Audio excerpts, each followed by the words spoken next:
I think the conflict has definitely had an impact on the role of women in public life. Conflict and the narrative around it tends to be male dominated, and so I think women have been kind of pushed to the side in a sense. I think women and their contribution to our conflict, whether as combatants or just holding the communities together, has been completely overlooked. And I think that going forward we now need to carve out a place to really look and appreciate women's part of our history and to allow them a part of peace building and a part of building our peace process, which they haven't really had the opportunity to do that yet. I think political parties need to really step back and take a look and take responsibility, I think, for actually excluding women over the last number of years.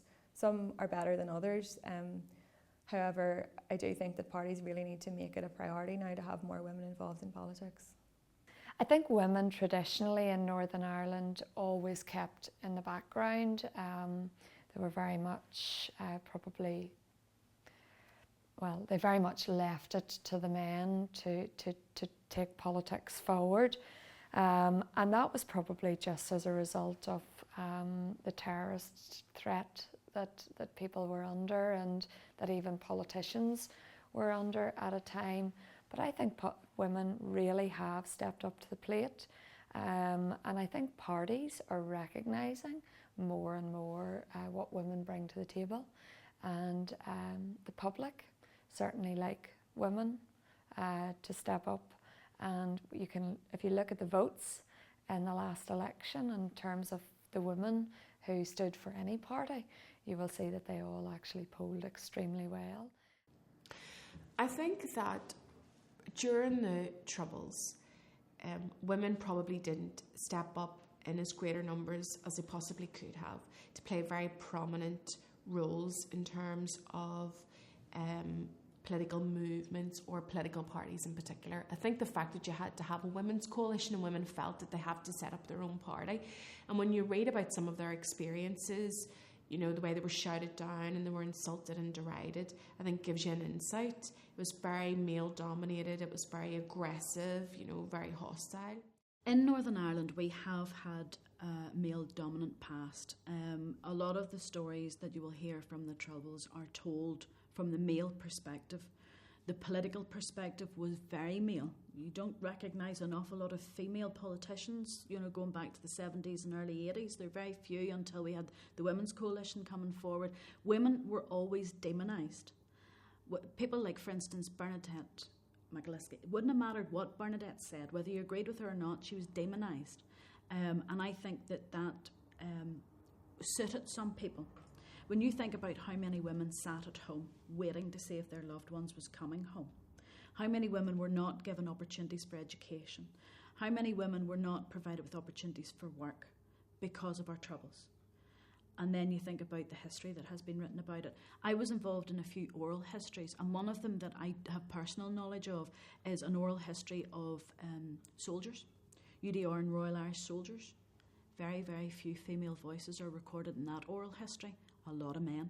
And it's the same with a lot of the oral histories that have happened. Until the women's groups came to the fore and community organisations came to the fore, we finally started to have peace happening within local communities. And I believe if it hadn't been for that community female base coming through, we could still be fighting today.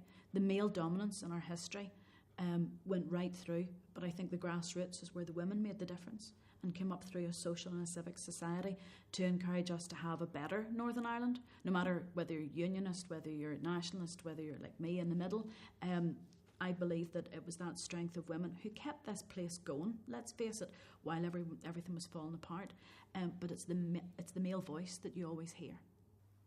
The green and orange issue, and I don't like using that term either, but that division in our politics really needs to take a bigger look at the world around us. We are not living in isolation, but I would not reject out of hand that a unionist or a nationalist ideology is not worth pursuing, because I think that they have their merits, you know, they have their history, and they're certainly relevant to where we are, but we are where we are in a global context, and sometimes there's other problems that we need to focus on that we should be supporting each other on, and it goes back to that, there's more that unites us than divides us. So I think that we have a lot of problems that we really need to start moving forward on, that we need to be working together on, and that the future that I was hoping for my children needs to come to fruition.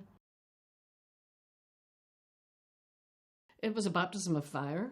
The very first day we went into the peace talks up at the castle buildings, we had no idea what we were letting ourselves in for. Remember, many of those parties had already been involved in at least half a dozen previous rounds of negotiations. So they were old hands at this. But there were some new parties. So the loyalist parties were the new parties.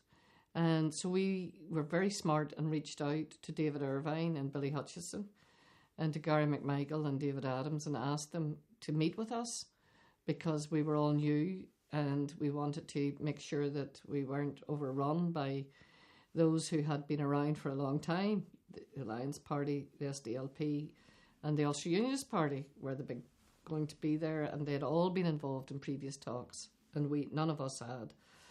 So that was really work well spent because they came to this house and we used to cook dinner here on a Friday night and we got to know them really well and they got to know us and began to trust us. And well, trust is maybe a big word to use in the context of peace negotiations, but realised that we were serious and that we were attempting to include them as much as possible when no one else actually wanted them much at the table. Sinn Féin weren't at the table because the ceasefire hadn't been reinstated after the Canary Wharf bomb in 95. So for the first year, 96 to 97, Sinn Féin were outside the talks. But we took the view that we should create a back channel.